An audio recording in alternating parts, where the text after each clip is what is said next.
Ladies and gentlemen, let's give it up for our guest first of all, Dato Sri Idris Jala, CEO of PEMANDU. Dato Loy Tek Ngan. Okay, once again. Dato Loy Tek Ngan, Group CEO of Taylor's Education Group and our guest of honor, Professor Dr. Pradeep Nair, Deputy Vice Chancellor of Taylor's University. Associate Professor Dr. Tang Siu Fan, Dean of Learning and Teaching from Intellect. Mr. Janaronson Nagaraja, Head of Life Skills Development, Intellect. And last but not least, Mr. Zachary Sia, Conference Director of iLEAD 2016.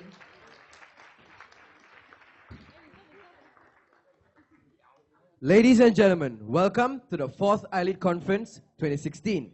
My name is Jaya Varman and I'm from the School of Engineering. My name is Laura from the School of Business, and we are your Master of Ceremony for today. Now, it's such an honor to see so many of you here this morning. Raise your hands if you are from the Shine Award program. Awesome. Those who are from Taylor's University. Nice.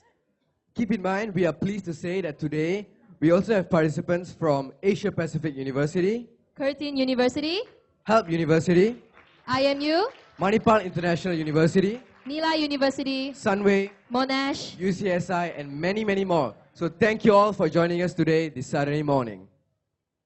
Now, before we kickstart the conference, Laura, can I ask you a question? What is it? Who are the organizers for the iLEAD Conference 2016? Well, that's an interesting question.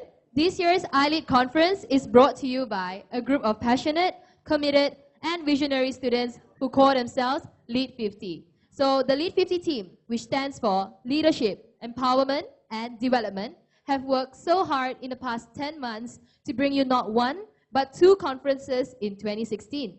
The Shine Award Center has played a huge role in the success of the iLEAD too, from sponsorships to inviting our distinguished guest speakers and to planning the whole event flow. They were guided by Miss Lavinia. Miss Lavinia, can I see your hands? That's Miss Lavinia right there. And Mr. Ronson. They guided Shine and the whole LEAD 50 team, and together they have worked long and hard to bring you the conference today. So if you are a LEAD 50 member, could you raise your hands, please? Ladies and gentlemen, please give them a huge round of applause. So now I guess it's officially time to kickstart this event. Without further ado, let us hear from the Deputy Conference Director herself, who will be delivering the opening speech. Ladies and gentlemen, give it up for Miss Amalina Aham.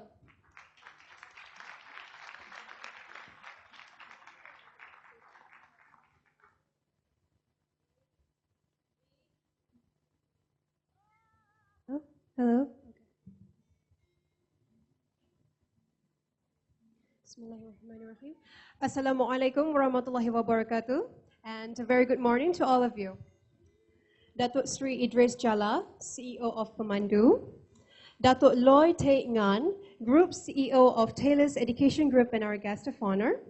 Professor Dr. Pradeep Nair, Deputy Vice Chancellor, Taylor's University. Associate Professor Dr. Tang Siu Fan, Dean of Learning and Teaching, Intellect. Mr. Janaronson Nagaraja, Head of Life Skills Development, Intellect. And Mr. Zachary Sia, our Conference Director, iLEAD Conference 2016. My esteemed peers, ladies and gentlemen, my name is Amalina Arham. I am the Deputy Conference Director. We are delighted to have you here with us to participate in the 4th iLEAD Conference. So thank you so much for coming. And so thank you for those of you who have traveled long distances to be here, a reminder to us of just how important our work is today. Now, iLEAD Conference is committed to actively equip and empower students with the journey ahead, as speakers will share their experiences and personal journey with us. As we all know, the 3rd and 4th iLEAD Conference are organized by students, for students, by student leaders that come from various schools within Taylor's University who are collectively known as LEAD 50. The commitment from each member are the reasons this conference today achieved such a great milestone. Along the way, we were faced with challenges and sacrifices, and we learn to work with each other.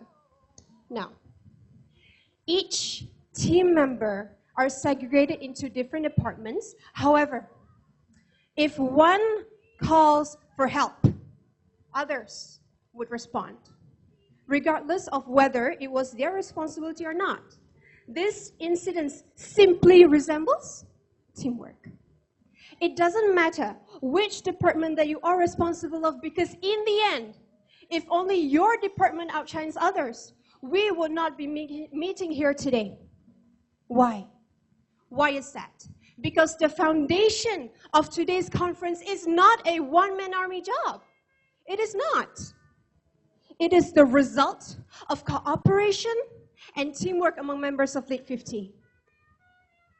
Well, of course, this would not be a success without the supervision of our dearest Miss Lavinia, as well as our Mr. Jana Ronson. Thank you so much. Yeah. They supported, they motivated, and guided us throughout the journey of accomplishing this conference today. They were also the ones who actually gave me the chance to be a part of this conference, so thank you very much. Now, we started our journey with the third iLEAD conference, and well, that was when LEAD 50 was built. Now, during the third iLEAD conference, you would have seen more performances, contests, and more interaction between the speakers and the students. However, this time round, we have incorporated a forum session where 3 of our esteemed speakers will be speaking to you about their personal journey. I'd also like to take this opportunity to thank our speakers, Dato Idris Jala, CEO of PEMANDU, our forum speakers, Joanna Ho, co-founder of Happy Branch Sendirian Berhad, Ku Chailin, our national swimmer, and Alexis Ang, the founder and CEO of Fruity Prince Sendirian Berhad, as well as Mr. Ana Zubedi, managing director and founder of Zubedi Sendirian Berhad. Right, moving on. I have learned that life is full of imperfections. However, there is a lot of room for improvements. The phrase, "nothing is ever perfect," should not be a barrier to make things better. That phrase, "nothing is ever perfect," simply means that there are rooms for improvement instead of just sticking to the old routine. That is what life is all about, to make changes and to always have room for improvement. It doesn't have to be drastic, ladies and gentlemen. It doesn't have to be drastic. Take one step at a time, and you will discover that life is a journey. Life is not a destination. Life is not a stop, because if it is, then that is where your life ends. It becomes meaningless, it becomes clueless, and filled with a sense of unfulfillment. So, moving on, I would also like to add by saying that none of these opportunities would have been present without the Shine Award program. Right. Ladies and gentlemen, as the Deputy Conference Director, it is a privilege to serve for the third and fourth iLEAD conference throughout the year 2016. Thank you very much, and I do hope that all of you will be inspired at the end of the fourth iLEAD conference. May the fourth be with you, quoted by Mr. Jana Ronson. Thank you very much.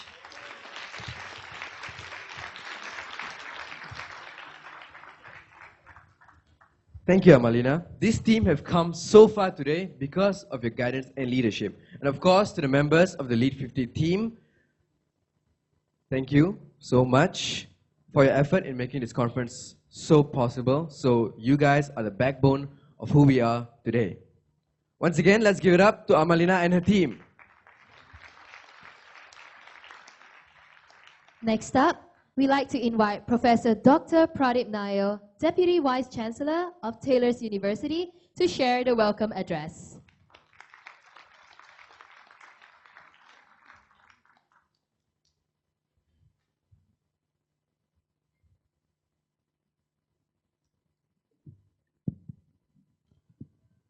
Good morning, ladies and gentlemen. A special thanks to Dato Sri Idris, Dato Loy, my colleagues, Siu Fan, Ronson, Lavinia. I think thank you very much for the support and the guidance that you have given to all our students. I'd like to specially recognize Zachary and his team. Amalina, wonderful speech. And most importantly, I think the people that deserve real recognition are each and every one of you here in the hall. And do you want to know why? Because it's Saturday morning.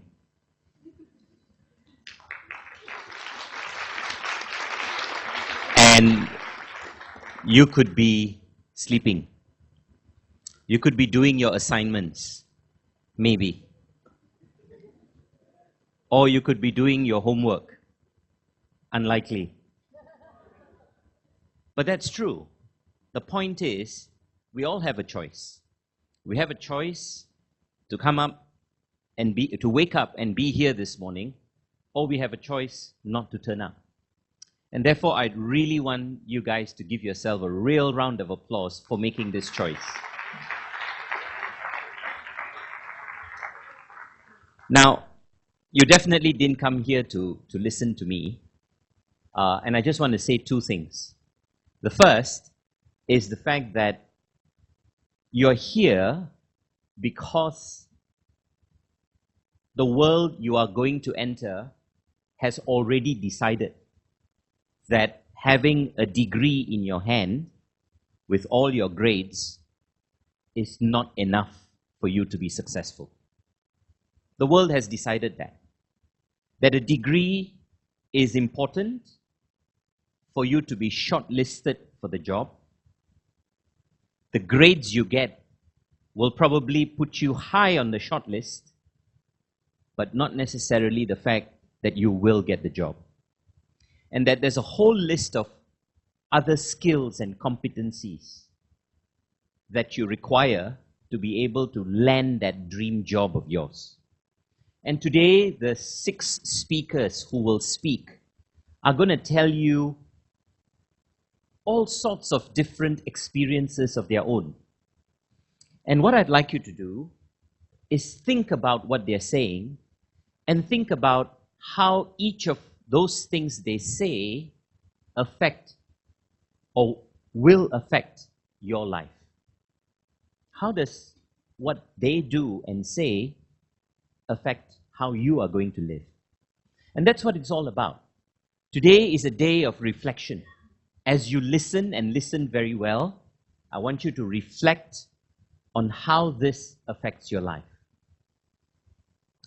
The second thing I want to say is thank you to the wonderful organizers who have put this together.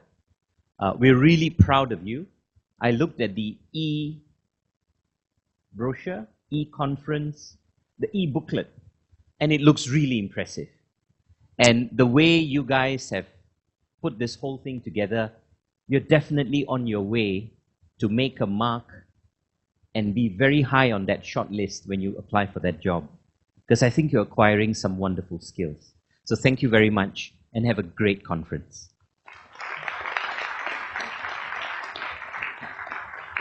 Thank you once again, Professor Dr. Pradip Nair. Now, I like what he said about how a degree is not enough to get you a job. You know, in this world, in this generation, you would need a whole lot of other skills to bring yourself far, right? So this is what you will learn from our speakers today. So be excited for that. Now, may we please have Zachary Sia, Conference Director of LEAD 50, and Amalina Arham, Deputy Conference Director, witnessed by Associate Professor Dr. Tang Siu Fan, to deliver a token of appreciation to Professor Dr. Pradip Nair.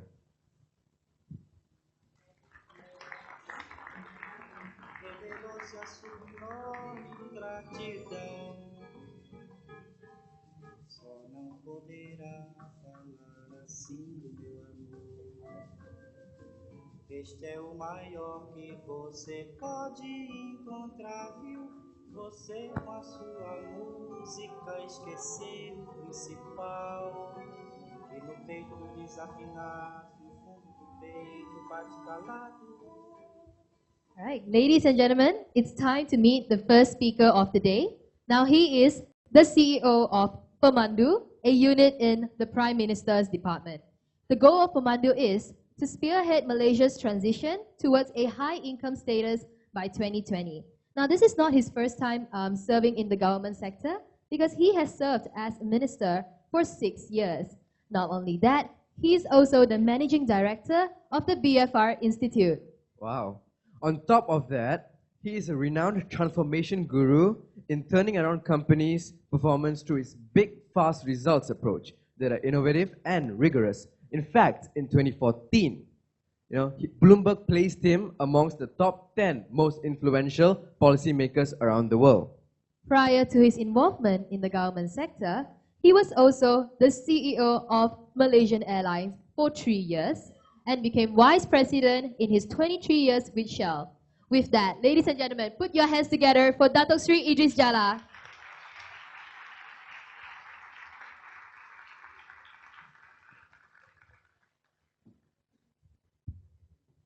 Thank you. I don't like your conference. I love it.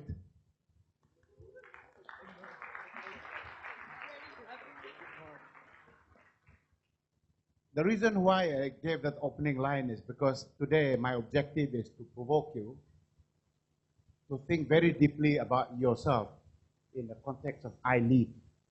That's why I gave that opening remark, to provoke you. Let me just begin by introducing myself because it's relevant in that context. In the photograph that you see, that is where I was born actually. I was born in a place called Barrio. In fact, Dato Loy and I just flew back from there yesterday. We spent a night there. And the photograph, the next one photograph is the guy on your left is my father. He died a few months ago of Alzheimer's. The other photograph you can't really see is some human skulls on the right-hand side.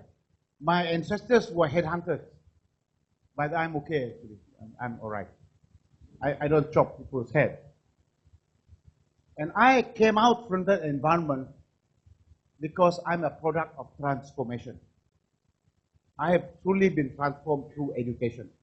And so I believe lifelong learning, that means holistic education, is a very, very important part of what one does in life. Professor Pradeep made a remark that getting a degree is a passport to put you on the list for the job. But a success is really what happens to you in the context of iLEAD. I'm going to pass the slide for now. I want to talk only straight about, there are 6 secrets.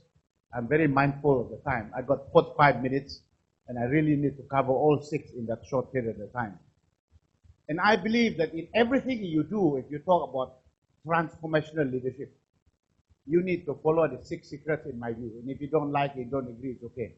But this is just my own experience. The first secret is about pursuing the game of the impossible. How do you know what is impossible? Any description of what's an impossibility? Any description? Something that's impossible, cannot be done? It cannot be done. Who says it cannot be done? You say it cannot be done. Other people say it cannot be done. Your parents say it cannot be done. That is what is impossible. But you know, the context of what's impossible, I'd like to use the term Olympic Games. To most of us, we would say it is impossible to do a particular feat. But there's 1% or 2% in the whole world that can do it. The question is, why is that person able to do it? And what can you do to come close to doing something like that? Let me ask for a volunteer in this room, who is going to go on CNN tomorrow and say he will be the next 100 meters Olympic champion of the world? Put up your hand.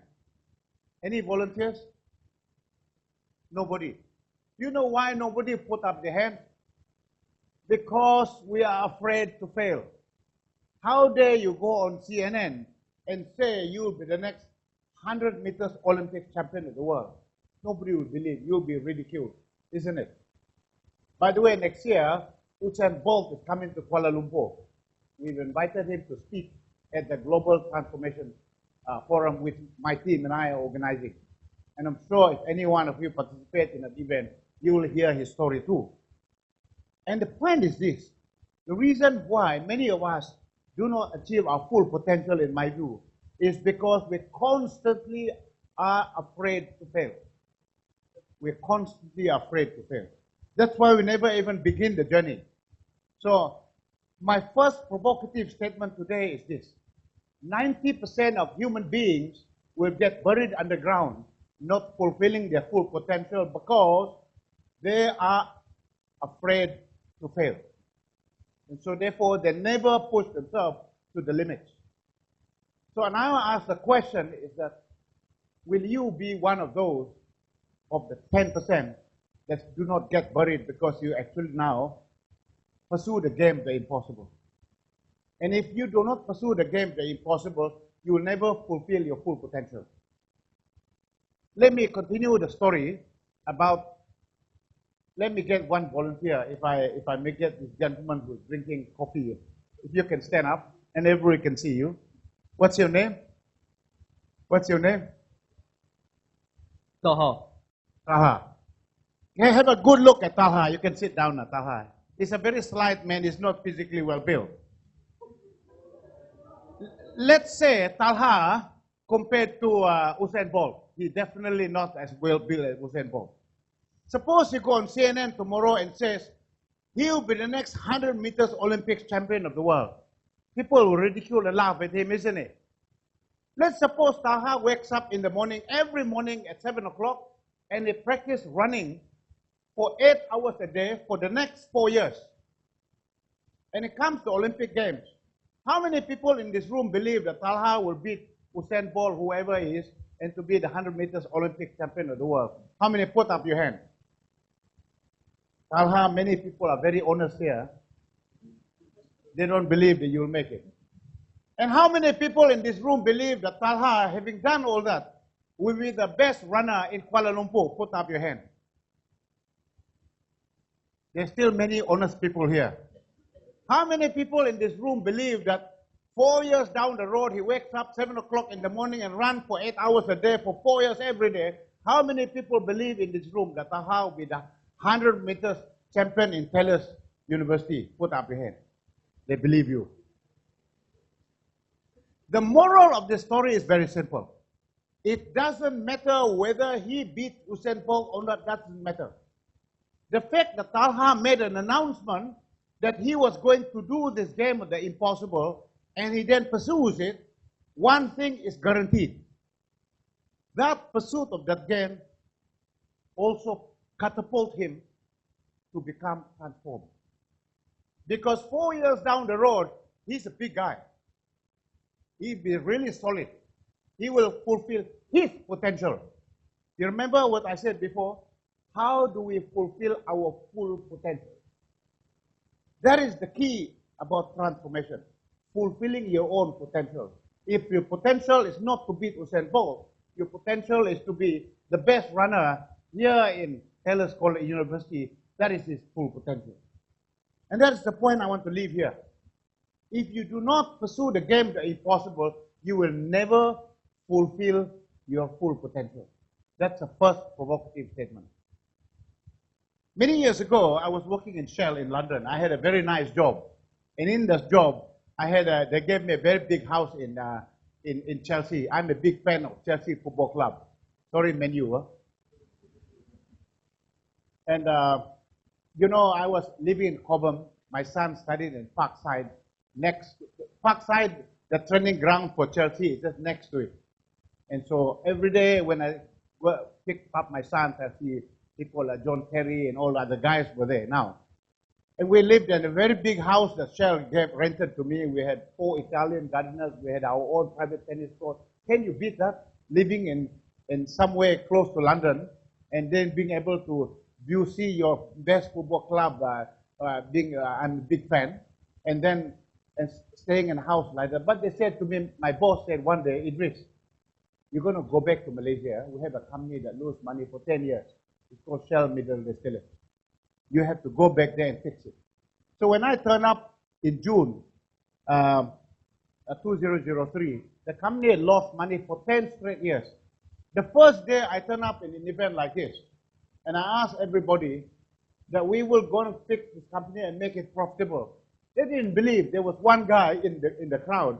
His name is Hans. He's a Dutchman. He said, Idris, if you make money here, I'm going to put a wager. I give you 100 ringgit. That was the wager. He's a Dutchman. They don't make big bets. They make very small bets. But in his 6 months down the road, he lost the bet. Actually, he gave me the money. I don't know if you photograph. So I didn't have. Yeah, that's the photograph. The guy on the right in the photograph was my special officer a few years ago. When I told the story to people in PEMANDU, they all looked at me quite stunned. And when I went to Bintulu, that guy said to me, boss, can we go and look at that? You remember last time you said the money, the 100 ringgit that Hans gave to you is framed on the hallway. Can we go and look at it? So we went to have a look at it. You can't really see it. There's a letter from Hans, the 100 ringgit. It's still on the hallway today. But Shah, the other guy, Isha, he sent a tweet. He said, this story that boss actually talked about is really true. The money is there.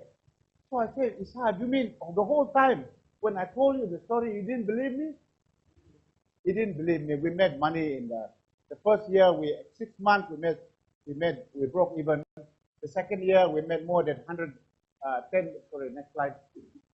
The first 6 months we made 10 million net income after tax. The second year we made 256 million net income after tax profit. The third year we made 500 million net income after tax. It's a phenomenal story, really. I will not go into the details, but really the point was, Hans thought I will never succeed in doing it. That altogether the team will never succeed in doing it. In fact, by the time I finished the job there, we had made so much money, we paid all our debt. By the time I finished that, the company had zero borrowing. It was completely, thank you very much. And the other game, the impossible that we did was this. I told the team, since we are really crazy people here, why don't we compete at the Olympic Games to be the #1, the official supplier of diesel at the Athens Olympics? People didn't believe me because they said, you're crazy. How can you possibly compete with all the refineries in Europe and be the #1 official supplier of diesel at the Athens Olympics? Because the refineries in Europe, in Bintulu, we have to send it there. The interesting thing was this. We went there and competed for it. We became the official supplier for diesel at the Athens Olympics because we were the only producer of diesel from natural gas. No company in the world up to that time produced diesel from natural gas. All diesel everywhere in the world was produced using crude oil. And we produced from diesel and there was no smoke. We could keep the air clean. And we actually won the Official Supplier Award for the Athens Olympics. And from then on, it was incredible because Germany started to buy our product. Many other countries started to buy our product. We ran out of products to sell, actually. And that was a phenomenal story. Next slide, please. That is the first secret. I want to move to secret number 2. Oh, by the way, let me relate to what you're doing today. Secret number 1. If you are not #1 in the class, why don't you set for yourself today the challenge of wanting to be #1? Who is #1 in his or her class today? Don't be shy, lah. Nobody. Only there's someone inside here who stopped the class. They're very shy. Why I want that exercise is this. If you want to be #1 in class, you better find out who is currently #1. If you don't know that person, you have a problem. My father used to say, if you want to be #1 in class, suppose he is #1, you better be his friend.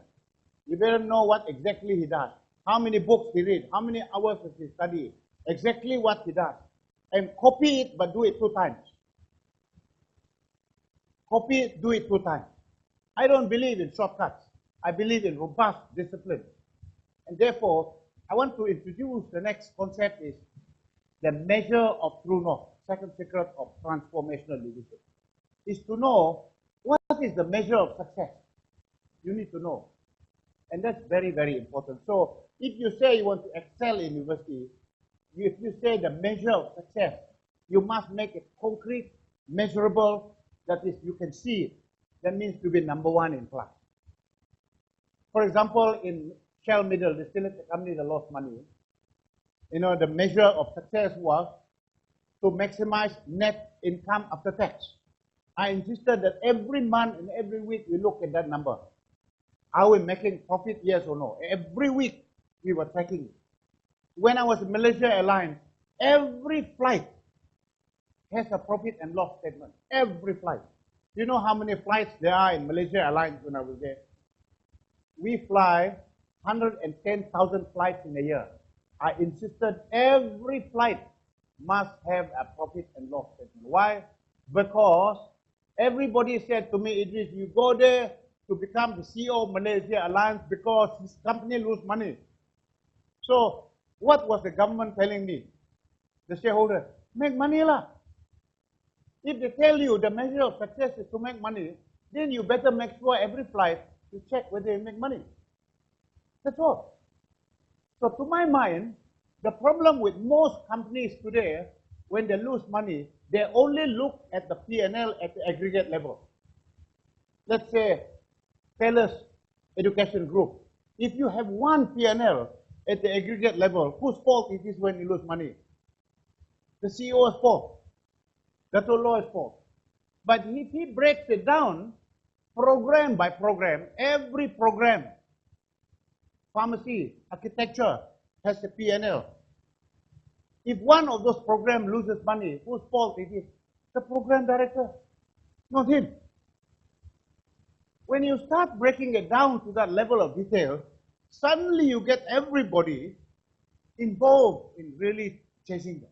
I believe a very important aspect of what one does in life is to be very clear about the true measure of true north in a concrete sort of way. In the corporate world where I live in, I insist that we do it like that. So then you get everybody behaving like a CEO, and that is the key.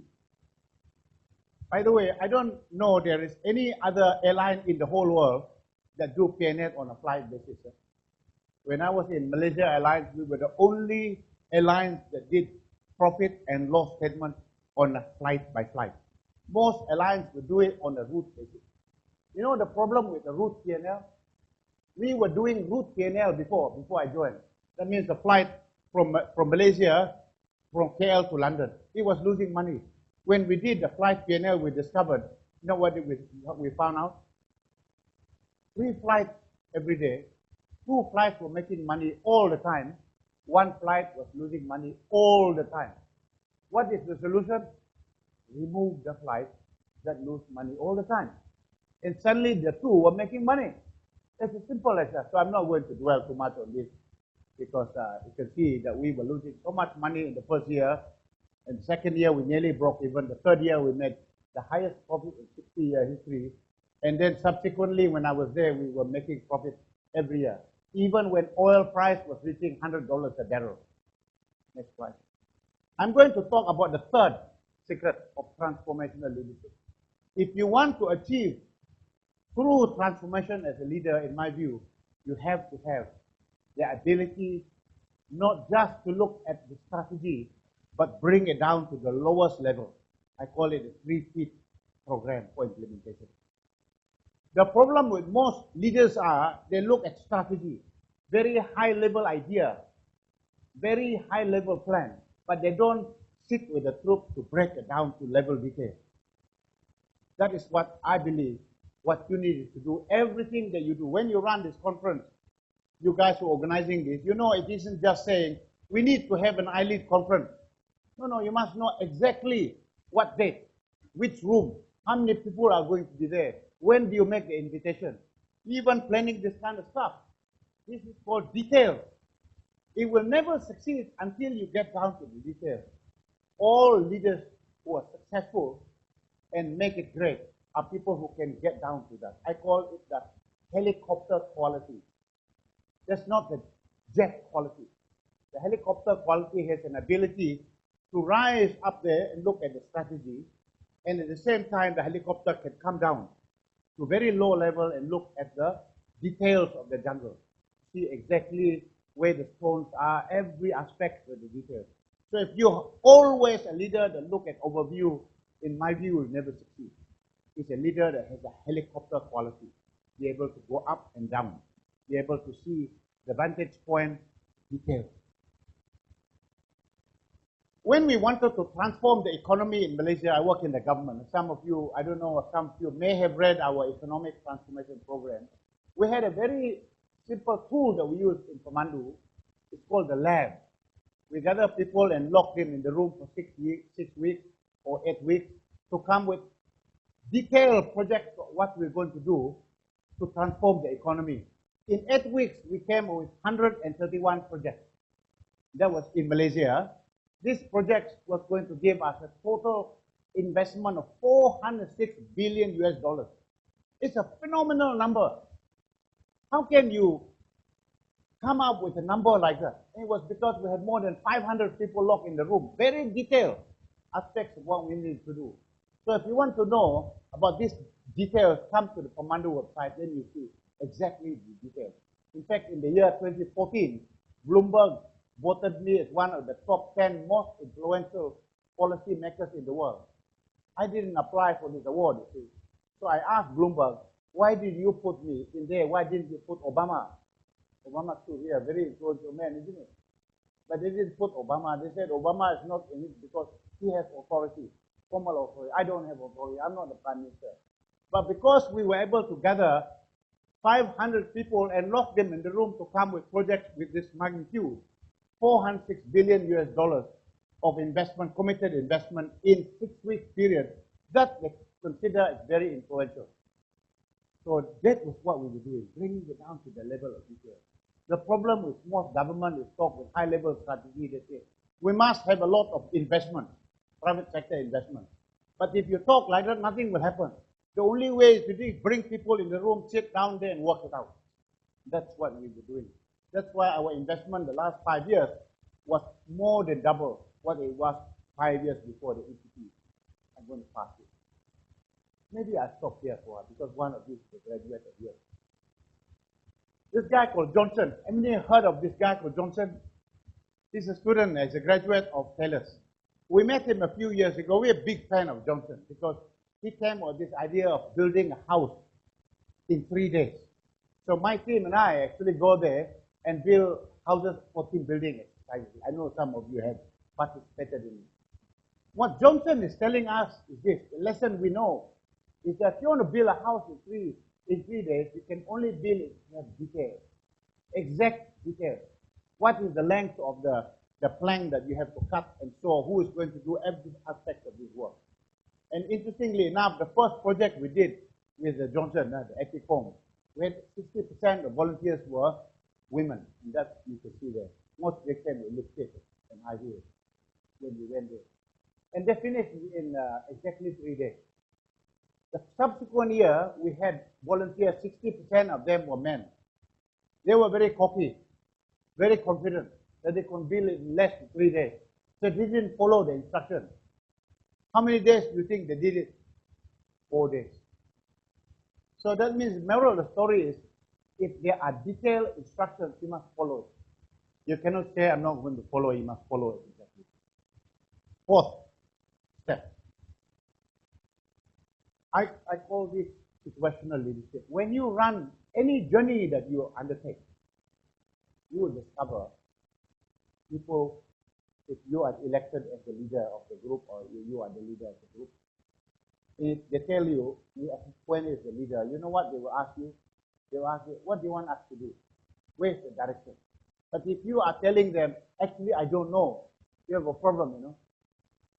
You must know what is your role as a leader, that you are leading other people to a better place. And so therefore, in the beginning of the journey, you must be quite directive. You cannot have too much democratic discussion. But later through the journey, when people are smarter and they know what to do, you cannot keep on telling them. You have to learn to empower them. Empowerment, in my view, exists in the later part of the journey. I want to just leave a very simple idea here. When you read in the next management book that tell you empowerment is the only way to go, just tell the book that it's nonsense. There's no such thing as empowerment. It's the only way to do it. That is why in life, when you have kids, I'm sure you don't, huh? You do have kids. When we have kids, the favorite word that we use for young kids is no and don't. Can you imagine you empower your children and say to them, by the way, this baby that's crawling, you are empowered to go to the fire. You can do anything you like with it. You can say to the kids, I empower you to use the sharp knife in the kitchen. You cannot do that. But when they know how to do it, they become competent, that's when you empower them. That's called situational leadership. That means depending on the competency of the team development, that's when you apply the empowerment. So I would just want to leave this. Before that, I will move to the next secret. When you become a leader, you cannot be a leader if you don't have followers. You have to find people to come along with you and follow you on that vision. And that's what I call winning coalition, bringing people along with you. And one of the techniques I use often is that to gather people in a room like this, for us to discuss where are we heading, so that all of us share the vision. And that is a very, very important component. Whether it's with the trade unions, whether with dealers, whether it's with retailers, whether with suppliers, it's all the same. It's getting everybody together. And it's not easy to do, by the way. Let me say one thing, though. This is another provocative statement. When people appoint you as a leader, actually they don't want you to be a leader. They actually want you to be a follower. And they will bribe you by telling you you are the leader. They will bribe you with sweet words so that you become a follower. This is what they'll tell you. Oh, we like you, boss, because we told you to do X and Y and Z, you're doing exactly that. The reality today is that when you talk about transformational leadership, it isn't just about staying put in where you are. It's about transforming the being of that organization to and changing it to an entirely new area. This is not small change, there's a big change. So actually people do not want to be, they don't want to be led. They want the leader to be a follower. This is a very hard concept to figure out. But you know, this guy called Martin Linsky from Harvard, he's a professor, and he said, transformational leadership is about disappointing people at the rate they'll commit you to. That means if you disappoint them too much, they'll kick you out. So you will disappoint them, you make it very hard for them to move. Let me give some contextual examples. A few years ago, you know, if you type the name Idris Jala, Google it, and put the word bankrupt, you will see in the internet full of articles. Because many years ago I said, if Malaysia continued to borrow at the rate we were borrowing, which is 12.5% CAGR per annum for the last 10 years, if we don't stop that level of borrowing, we will become Greece by the year 2019. And of course, people didn't like that. The government didn't like it. I was in the government. The opposition jumped on it and said, yeah, this is the problem with the government. The reality was, I hate to say that because that was a very important truth that we had to confront. And if we didn't say that, we would not have changed it. As a result of making that statement, we were able to do difficult things. What did we do? Remove the subsidy. That's a true fact, but we have to keep on saying, we have to reduce the subsidy. But people don't like that. Nobody likes the idea of removing fuel subsidy because it's painful. And the other thing that we had to do was, we had to introduce GST. People didn't like GST. But the reality was, we were spending well beyond our ability to earn. And what we were doing, we were borrowing money because our expenditure in the government was well over the top. How many people live in this country? 29 million. How many people of the 29 million pay tax? 1 million. How can 1 million people of the 29 million pay taxes on behalf of the 29 million? They carry the commodity.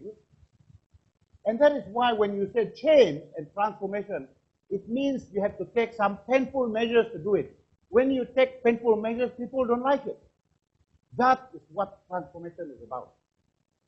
Making changes, the right choices, even though they're painful, if the right things, you have to do it. And people don't like it. This is what iLEAD is about. When you say, I lead you to get there, you must know that is a better place. And I'm compelled to say we need to go there, and I cannot stay put here.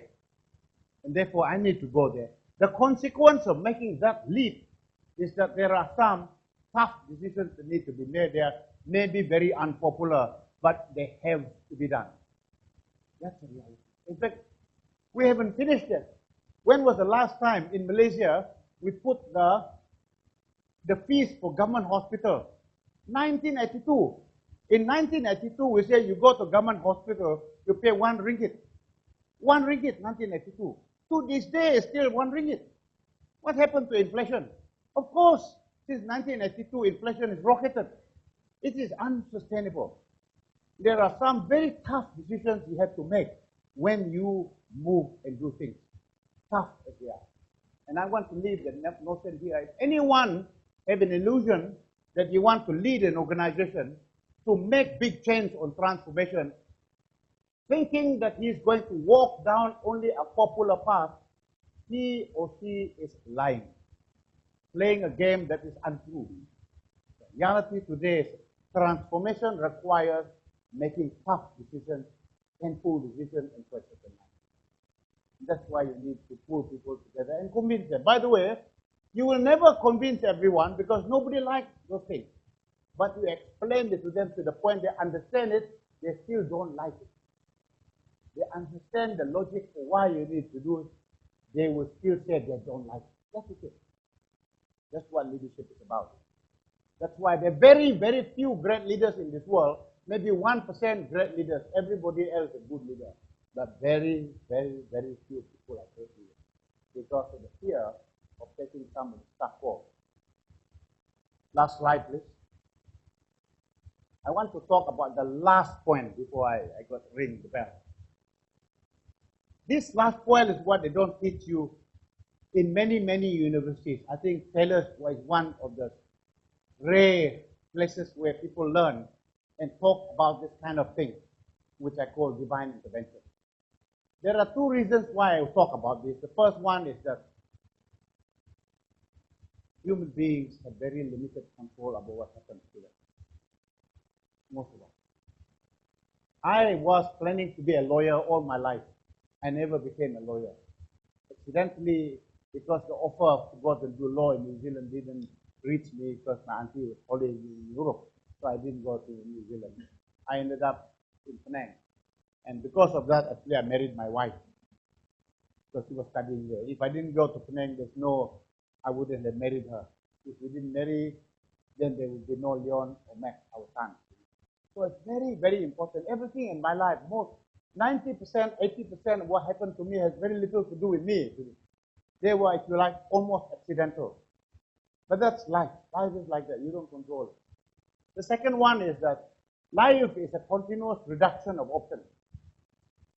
Some of you may remember when you were young, you may say the same day you might say you want to be a lawyer, the same afternoon you might say you want to be a doctor or a rock star. Everything can do. But when you grow older, then you realize you have to go into the art stream or the science stream. Because they say that's the way it is. When you get there at university, they tell you, take one major, and you cannot be a doctor at the same time an engineer. But that's a reduced option. When you get older also, when you marry, you have one. Option also reduced. So life is actually a continuous reduction of options. My belief is that when you don't control life, and life is a reduction of option, you end up being in a corner, It's a very terrible life, isn't it? But I believe there is a way in which you can get to open the possibilities. And that is doing a few things. 3. The first step in transformational leadership. We were just talking earlier on before we began here about the idea of contemplative inquiry. Being able to sit quietly and think about yourself and life in general. And these are some of the steps I believe one has to do as a leader.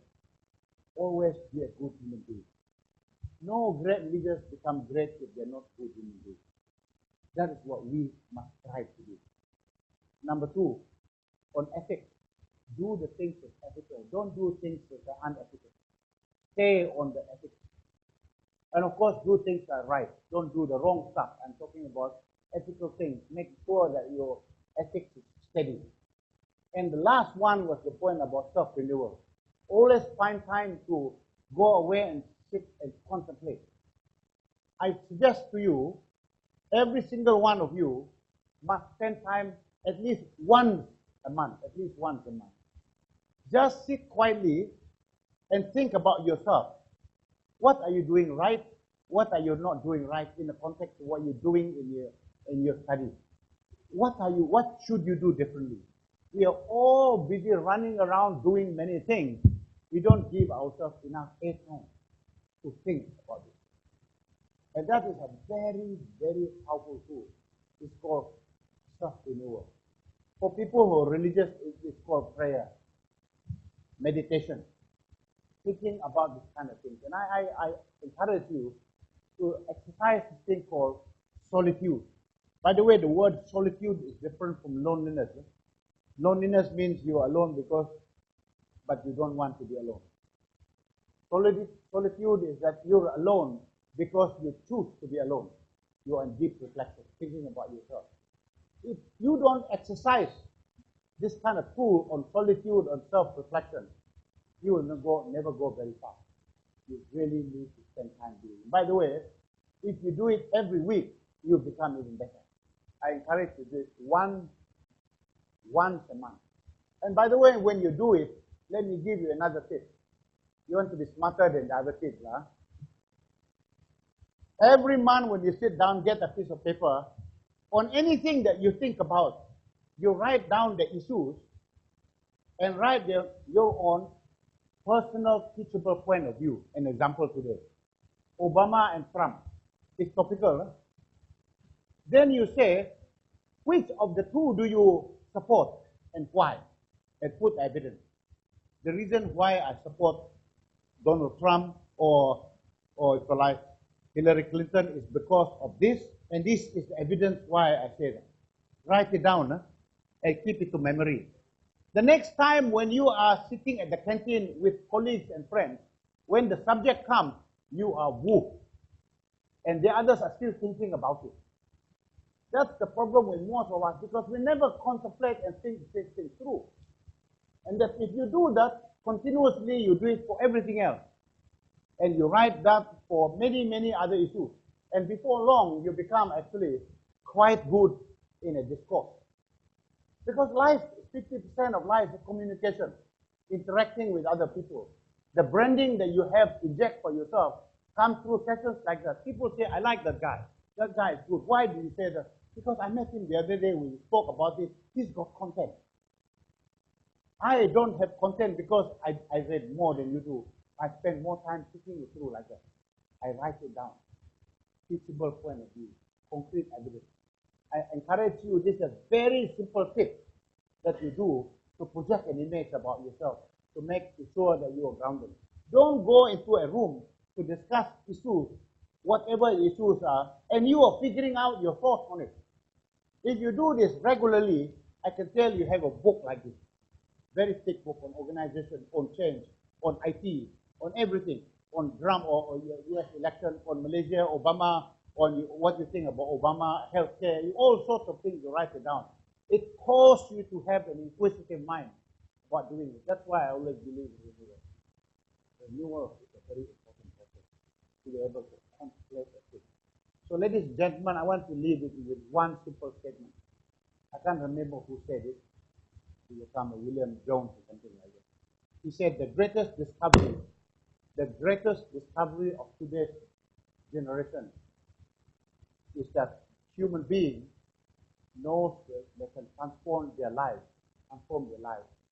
by altering their state of mind. The greatest discovery of today's generation is that human beings can transform their lives by altering their state of mind. That is what I leave you today. If in your mind you follow the 6 steps that I told you before, pursue the game of the impossible. Be very, very clear about what true measure is, what true north is about. Follow the discipline of action in just implementing step by step, as I said before. Follow a situational leadership in the way you execute in vis-a-vis team development. Making sure you win coalitions that people follow you.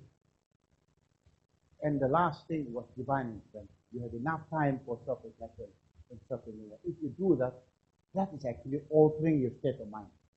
When you start altering your state of mind, then you can make a lot of things happen in your life.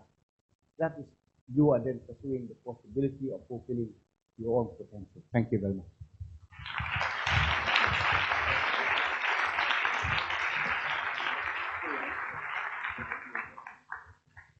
Thank you, Dato Sri, for that inspiring speech. You made us learn that it doesn't matter where you're from or who you are, but if you put your heart and soul into it, you're bound to achieve it. So now there'll be Q&A. So questions from the audience are most welcome. Please raise your hand and walk forward to the mics available in each aisle, as you can see. And please note that when you do your Q&A, please state your name and which university that you are from. Now, ladies and gentlemen, we really encourage you to ask questions right now because it's not every day that we get the CEO of PEMANDU, the guy who turned around Mars Airlines and Shell with us. So if you have any questions, you may begin to ask now.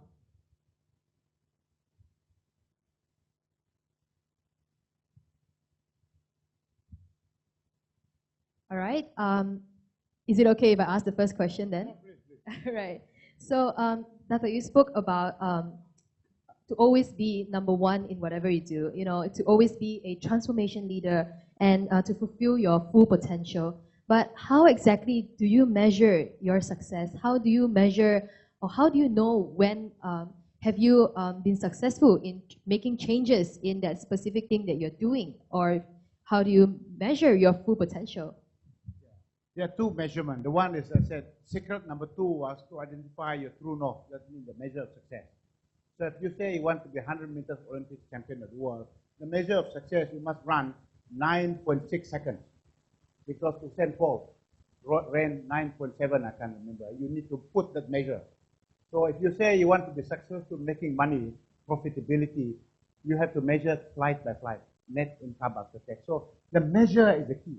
So before you even begin, that is the key for you to measure. And so when you pursue those things, you will discover that transformation actually happens with you because those measures are very tough targets that you put out there. So when you put the measure and you make sure that they're Olympics, it's impossible. When it's impossible, chances are you're going to do things that you don't normally do to go and achieve them. And so secret number 2, as I said, be specific about true north, the measure of success. And secret number 3 is do the steps to make sure you achieve that target. Like the example I gave to the gentleman, 8 hours a day you must follow the discipline. Wake up 6 o'clock in the morning, 7 o'clock in the morning, practice for 8 hours to make sure you run 9.5 seconds for 100 meters, for example. That's the measure of success. So in every endeavor, in the government, we have 3 measures of success to transform the economy. Gross national income per capita. That means by the year 2020, we must achieve $15,000 per capita. And secondly, we must bring in a lot of private investment. That's why we were doing that. And in fact, the total investment that we have to put is 4.4 trillion over the period of time in US dollars. And we need to create jobs. Our measure of success was 3.3 million jobs in 10 years. So you have to be very specific about the measure. Okay. Any other question? I have another question, Dato. Yeah. Doing something that hasn't been done before, doing the impossible, like what you say, pursuing the impossible, it takes a lot of courage, a lot of mental strength. So those who are trying to do the impossible, I'm sure they will get a lot of hates, a lot of misbelief. People will ask them questions, they don't believe in themselves. So basically, because that's the real world, they want to see you fail because that's what the world is. So how do you motivate yourself in staying this tough world? There are 2 ways I do it to motivate. It's a very good question, by the way. The first one I always do is this. Suppose when I was hired to Malaysia Airlines, when I put a target that's very small, let's suppose I will say, in 5 years we'll break even. That is a normal target. And if I were to say something like that, everybody's, yeah, okay. But if I will say, I ask the boss, do you think it is realistic for me to achieve a break-even point in 5 years to the boss and the board? They will say yes. But if I say to them, can we do it in 1 year? I suggest we do it. The second year, we have the highest profit in 60-year history. Yeah, they say, oh, that cannot be done. You know what I will say? I ask the board, is it a worthwhile pursuit, yes or no? Is it good to do it? They obviously will say it's good to do. But is it impossible? Impossible. Then the next question is, if you tell me it's good to do, and you say impossible, I ask the next question to the board, is it okay if I fail? You said it cannot be done. You said it's worthwhile doing. Is it okay to fail? And then it's okay to fail because it couldn't be done. Notice what you do. You bring the conversation to a point where all of them say it is impossible to achieve. When I fail in doing it, it's okay to fail because it couldn't be done. But is it worthwhile doing? The answer is yes. Worthwhile doing. So the conversation must lead to a point where the board, everybody says, that tough target is worthwhile pursuing. If you fail doing it, it's okay, because it couldn't be done. By the way, if they tell you, oh, it can be done, by the way, I'm very convinced it can be done, then what you do, raise the target until they say it cannot be done. You got it? Raise the target to the point that they say it cannot be done, because otherwise it's not impossible. But then you bring the conversation to a point when they say it is worthwhile doing. Who the hell would not want to have a profit that is highest in 60-year history? Tell me a board that says it's not a good thing. They will say it's good. And they say it's impossible. So that's the first thing that you then do. The second thing that you must do is to make sure you remind yourself this. Remember the story I talked about Jala just now, our friend. It doesn't matter whether he succeeds or not. Every day he tells himself, the very act of doing this, every day I wake up and do it, I become transformed, Jala says. This is true. So this is a guarantee. The consequent success of failure is not a guarantee. But the fact of the matter is by pursuing it, he becomes transformed. That is a guarantee. And so, to your point, how you motivate yourself, every day you must remind yourself, the pursuit of doing this, you are transforming yourself every day to achieve your full potential. Not a guarantee that you achieve the true north target. So these are the two tricks how to motivate yourself. Every day you know that you're transforming yourself. By the way, when I went to government, I had a big pay cut. In Shell, I had a very big pay. I went to Malaysia Airlines, I had a big pay cut. Then going to government, I had another big pay cut. All the guys reporting to me in PEMANDU, my directors, they get paid more than me. But the only reason why I went to do it was because I realized in doing it, I become transformed because I'm doing things that I never understood before. I never really understood how an economy truly operates. I know about it by reading about it, but I never really understood it until I joined the government. Today, I can understand a lot of the mechanics of running the government, how an economy operates, simply because I'm in the thick of it. Before, it was just an academic exercise. So I become actually transformed in the process. Thank you. Next question.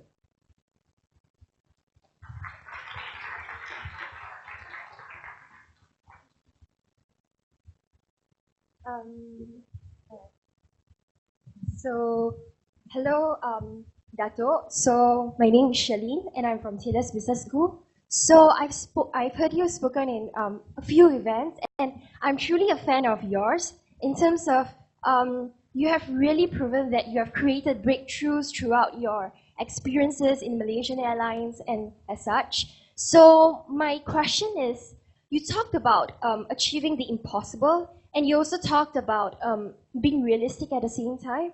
So how do you exactly draw like a fine line between those two? And how do you possibly convince when it's like you talk about the shift of mindset, right? So what if you have that innate shift of mindset that you could possibly achieve this breakthrough, but you wish that everyone, each and everyone around you could possibly be the same as you and we could strive together to achieve that, but it seems that you are defying the odds and that you believe that the risk is worth it, but whereas it's, you know, it's not that easy to convince everyone to have the shift of mindset. So how's your advice? I'm glad you raised, because this very point is the most important point among all of these discussions we have. Because remember I mentioned earlier on about the example about halal.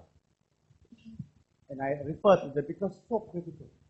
When you make the stand that you want to do that impossibility, you must conclude in your own mind, that I, Idris Jala, I make the stand wanting to pursue this impossibility. When everybody else says I'm going to fail doing it, I make the stand because I say I will be transformed in doing it. That is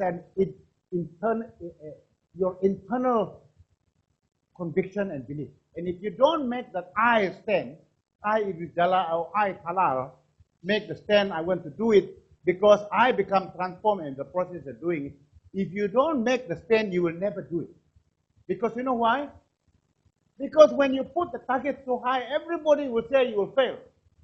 And when I say I make the stand to do it, I must say I am prepared to fail. Notice the important point. You must say I am prepared to fail. If I fail, it's okay. Why? Because everybody else said it couldn't be done. Do not set out a possible target and expect that people are not going to crucify you. But if you put the target so high, everybody else said it cannot be done, nobody is going to give you a hard time if you don't do it because they said it couldn't be done. Notice that this is very important. This is the altering the state of mind. This is how you play this in your head. By the way, we are having this masterclass discussion right now. And if you don't have this discussion inside for yourself, you will never even proceed. Actually. The crux of the matter today is that being able to say to yourself, I'm going to set the bar so high, my bosses and everybody else say it cannot be done. In a fair doing it, it's okay. But I still want to do it because I will be transformed to fulfill my full potential. That is the key. And if you get this idea here and start practicing it today, this is the most powerful moment in your life. I would say that today in this room here, if we are lucky, there are only 2% of these people here will get it.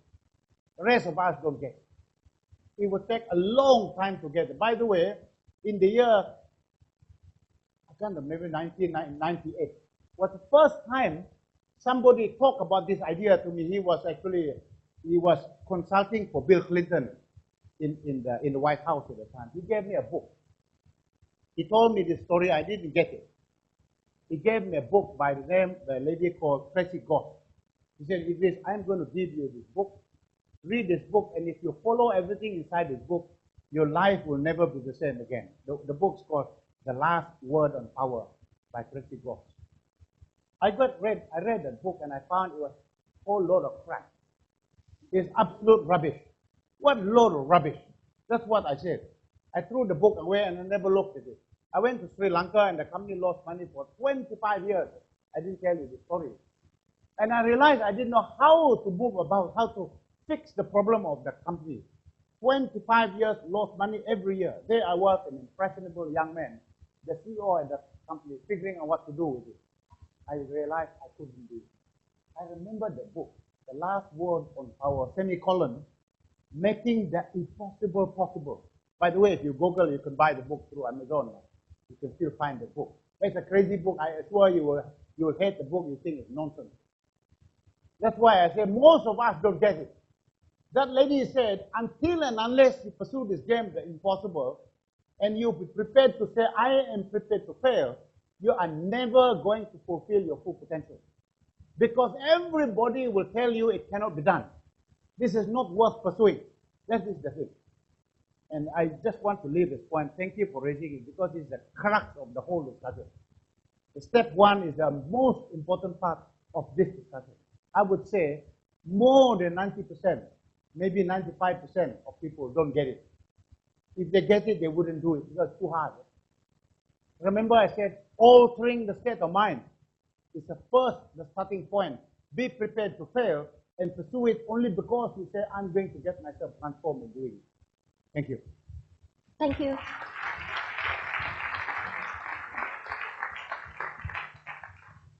Okay, hi, my name is Winston from School of Engineering. Dato Sri, I have a question for you. You mentioned that a transformation leadership will cause painful for others, right? When people feel painful, people will tend to be discouraged. What will we do next to encourage them more to follow you? That's a very, very good question, and I may illustrate it like this. Suppose we ask everybody, what is your expectation of me in this room today? In the next 1 hour from the beginning, you'll tell me what to learn about leadership. They will say, Idris will give me insight on transformation. That's what you will tell me. That's your expectation.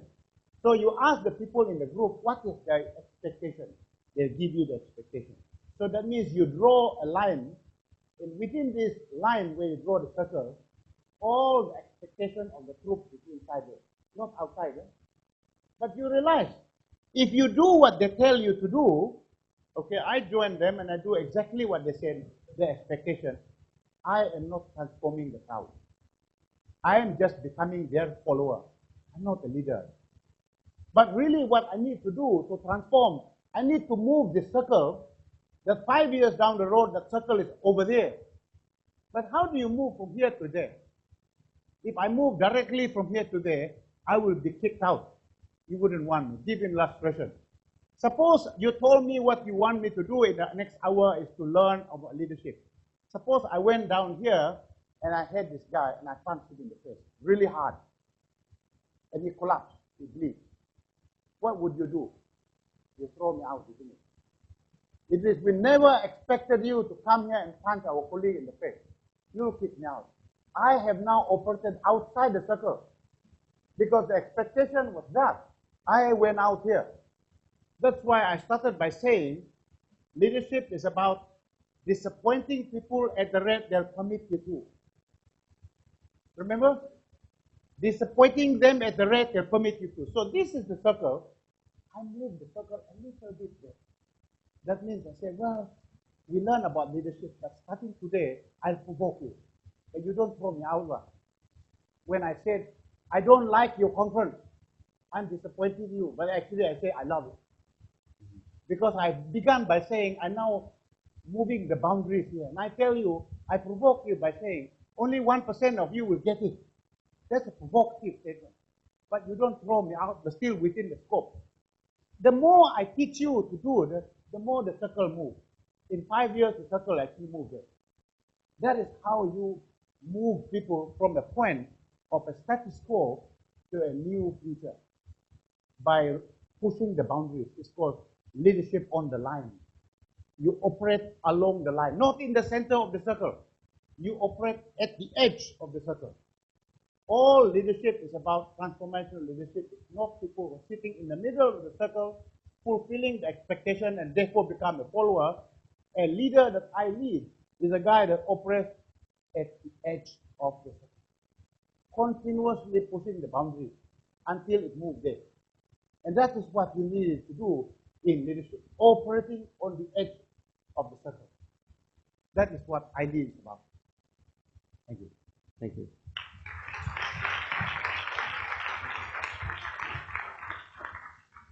Any more questions? One last question.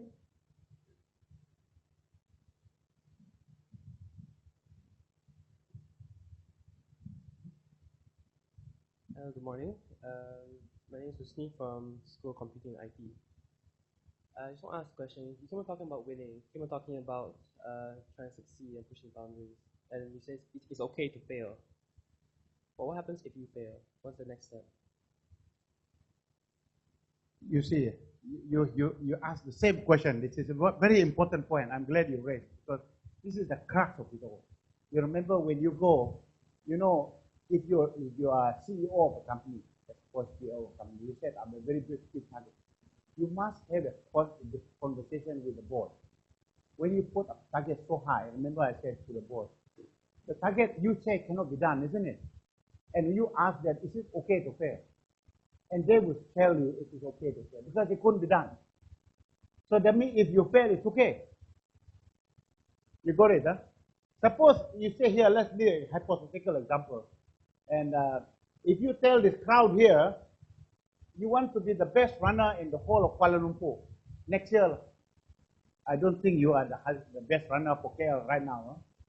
And if you tell them you're going to train every day for 7 hours and be the best runner for Kuala Lumpur, all of these guys say you cannot do it.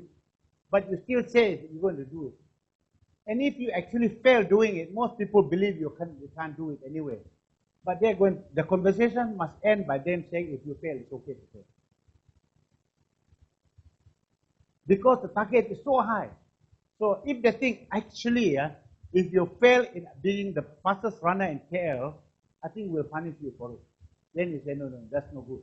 Then they say the fastest runner in the whole of Asia. Then they say you cannot do it.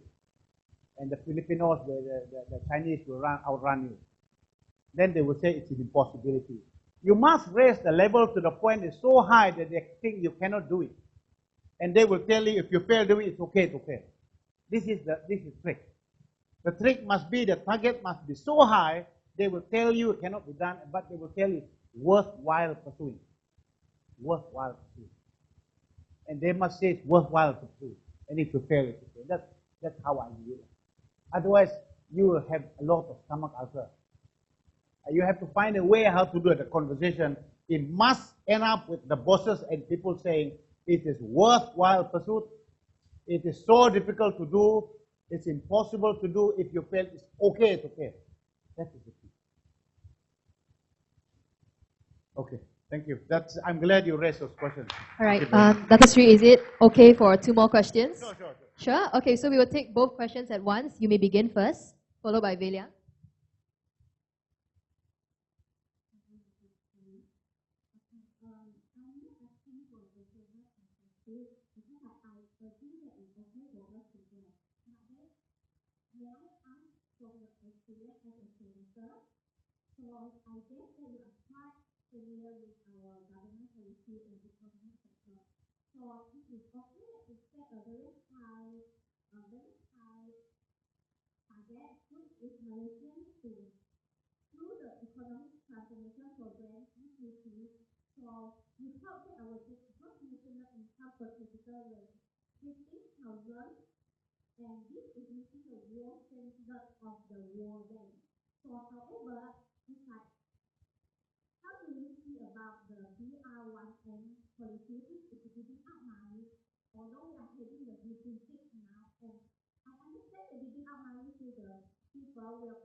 Sorry, Dato. Would you please state your name and the university that you're from?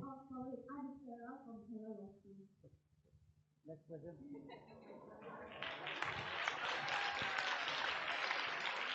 Okay, the next question. You got two questions, isn't it?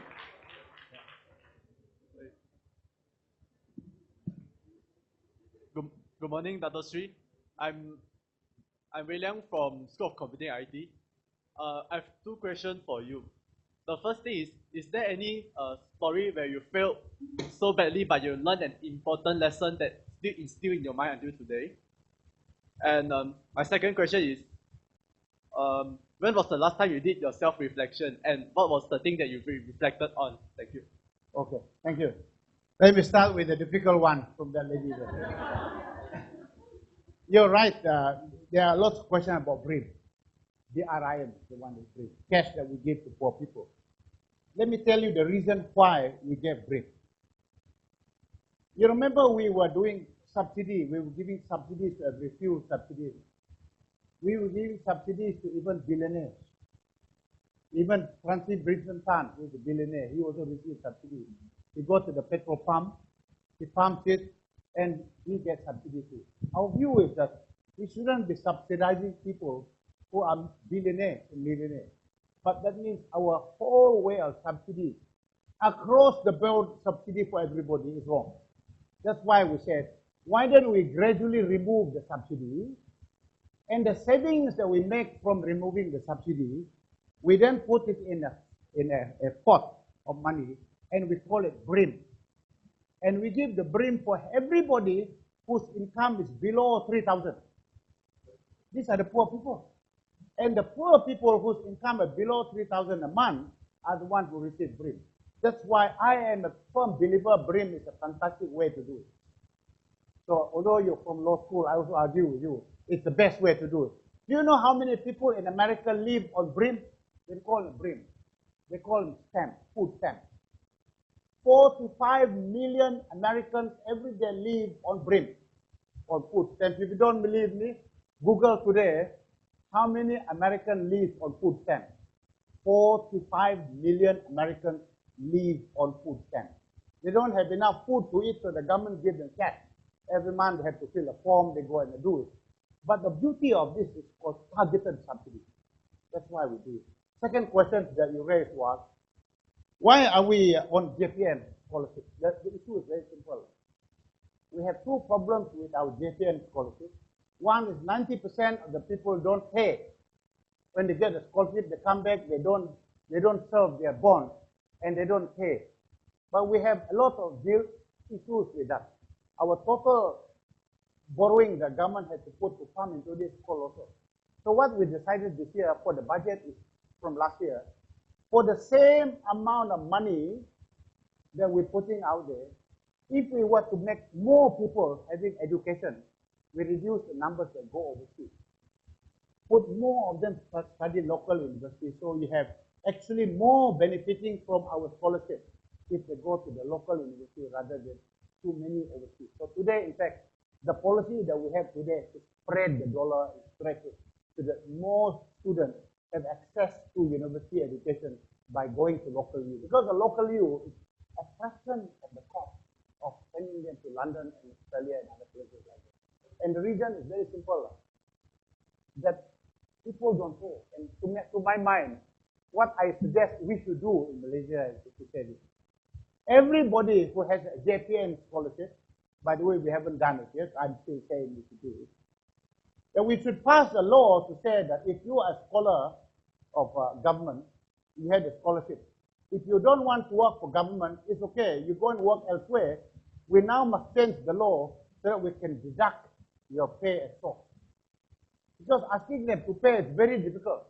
99% of those guys who abscond and don't pay, the problem is we are depriving future generations from access to the scholarship. So we need to be able to recycle. So I think we should pass a law in Parliament to say that anybody who has got a government scholarship was supposed to pay it back if they don't serve their dues. We must be able by law to deduct their pay as source with the employer on a monthly basis. They must pay. Because with that money we can revolve it for other people that will benefit them. So that's my response to two questions. So that gentleman that asked me the question, the story of failure, I tell you one. I got many, many failures. I tell you one. When I was in Sri Lanka, the company that I was CEO of, the government had 49% equity share. The Shell had 51%. But the government controlled the price of LPG, the cooking gas. We were the supplier of cooking gas in the country. But they controlled it. The price was so low that the product cost was even higher than the price. The more we sold, the more money we lost. So it's ridiculous.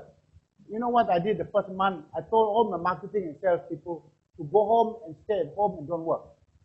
I paid the full salary because the more they work, the worse it became. So I said, if you stay at home for the next month, I pay you full salary for not working. It's okay. Please don't work. Because the more you sell, the worse it became. And my focus at the time was to negotiate as price increase for LPG. We negotiated with the government. They told me this. Don't put this on the YouTube. They told me, Idris, we will allow you a price increase, but the trick is this. Don't actually increase the price. You see, how can you do a price increase but don't actually increase the price? They said this is quite correct.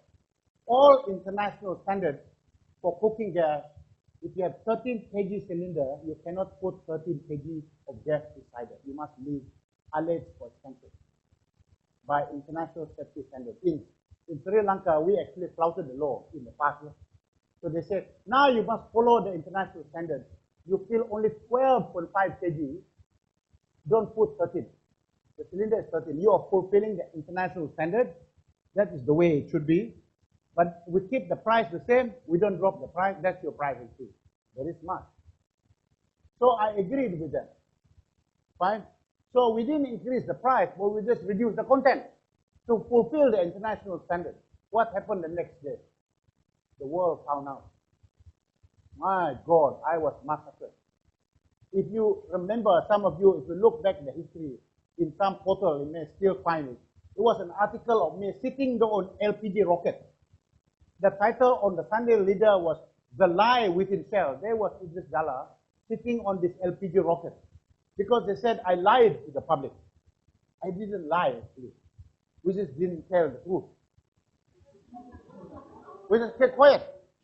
But the problem was, I was not allowed to say that because our shareholder with the government said, don't go and publicize it. But I realized at that time, it was a very important lesson about being factual and by being upfront about it. Actually, we could justify my action was absolutely the right thing because we were correcting a safety practice. That we were flouting the safety practice. We were filling LPG at 13 kg cylinder, 13 kg gas, putting that, no expansion alleged inside there. So, but you cannot justify those kinds of things in the public domain, let alone today. Those days, in 1998, there was no social media, Can you imagine what would happen to me if the social media was there? There was Twitter and there was Facebook. I would have been dead. I think in life, there are so many things like that. And I can tell you many, many things where I consider my own failure. That was a very big lesson for me. When was my self-reflection? It was 3 days ago. I went to Barrio with Dato, and actually 3 days ago, he didn't come to us. We camped by the riverside in the jungle. I sat down there and I can't help thinking like this. Actually, in life, we take so many things for granted. I look at the people in the village. They don't care about all the things you and I complain about. All they need is there enough food for me to eat today? Is there enough water? Is my health good? And those guys, they are eternally grateful for the little things. We are complaining about so many things around us, and we are seldom grateful for the little things. So my point of reflection 3 nights ago was to say, I should really be grateful for the many good things that I have. I should count my blessings. I should really, really be learning from these very simple people. That was my reflection. and that's completely inspired when I saw the people. Thank you. Thank you, Dato Sri Idris Jala. Now please remain on stage as we like to call upon Zachary Sia, Conference Director, Amalina Arham, Deputy Conference Director, Dato Loy Tek Ngan, Group CEO of Taylor's Education Group, Professor Dr. Pradip Nail, Deputy Vice Chancellor, and last but not least, Associate Professor Dr. Tang Siu Fan, Dean of Learning and Teaching, to deliver the token of appreciation.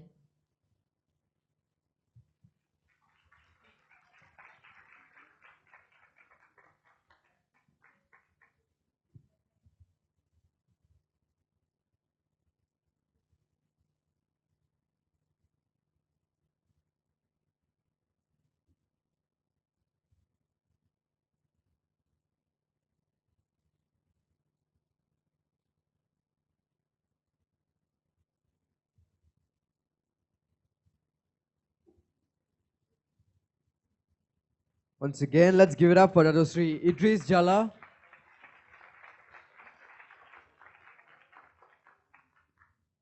Ladies and gentlemen, we are now going to take a 10 minutes break. And guess what? Remember just now I said that you guys can win 400 ringgit worth of vouchers from Coffee Bean and Tea Leaf?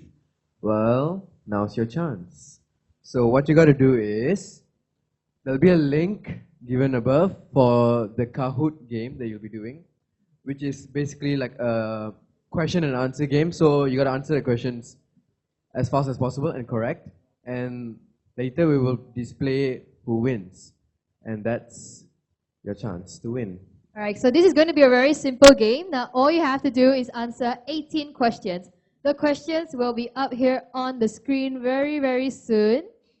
And you just need to select the correct answer. So there will be 3 winners, all right? If you can answer the questions quickly and have the most number of correct answers, you stand a chance to win 400 ringgit of Coffee Bean and Tea Leaf vouchers. Just think about it. That's like 5 months of coffee supply. So coffee lovers, don't miss out on this. So, to play this game, first, like I said, go to this website, kahoot.it, or in your e-conference booklet, you have the link there also, so you can just click it there. Is everyone in the link? Alright, I'll give you all time. Okay, due to technical errors, people on this side, is it this side?